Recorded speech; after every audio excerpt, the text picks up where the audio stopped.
ગુજરાત વિધાનસભાનું બજેટ સત્ર અંતિમ દિવસોમાં છે। પ્રશ્નોત્તરી કાળથી ગૃહની કાર્યવાહીનો પ્રારંભ થશે।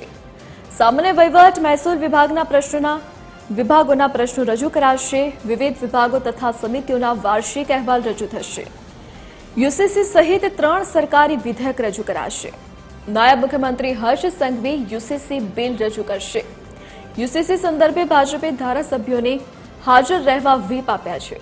3 ધારાસભ્યોના બિનસરકારી સંકલ્પ રજૂ થશે।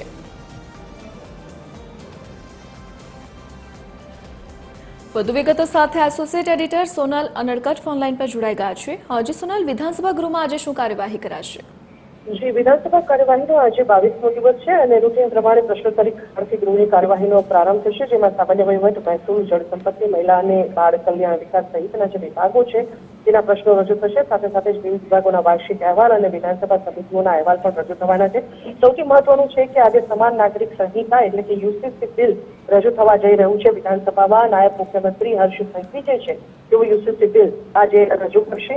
સાથે સાથે જોવા મળી રહી છે કે વિપક્ષ કયા પ્રકારની રણનીતિ અપનાવે છે, કેમ કે ભાજપ તરફથી પક્ષના દંડક જે છે તેમના તરફથી પ્રત્યેક ધારાસભ્યને ઉપસ્થિત રહેવા 3 દિવસ એટલે કે સોમ, મંગળ અને બુધ આ 3 દિવસ જે હવે છેલ્લા છે આ સત્રના એ દરમિયાન ઉપસ્થિત રહેવા માટે વ્હીપ જારી કરી દેવામાં આવ્યા છે અને તમામ ધારાસભ્યોની સંપૂર્ણ ઉપસ્થિતિ ગૃહમાં હોય તેવો વ્હીપ આપવામાં આવ્યો છે। ત્યારે બહુમતી ચોક્કસપણે ભાજપની છે, પણ સામા પક્ષે વિપક્ષ કોંગ્રેસ અને આપ કયા પ્રકારની રણનીતિ અપનાવી અને સરકારને ઘેરવાનો પ્રયાસ કરે છે યુસીસી બિલ સંદર્ભે તે જોવાનું રહેશે। સાથે સાથે 3 ધારાસભ્યોના સરકારી સંકલ્પ જે છે તે પણ આજે રજૂ થશે।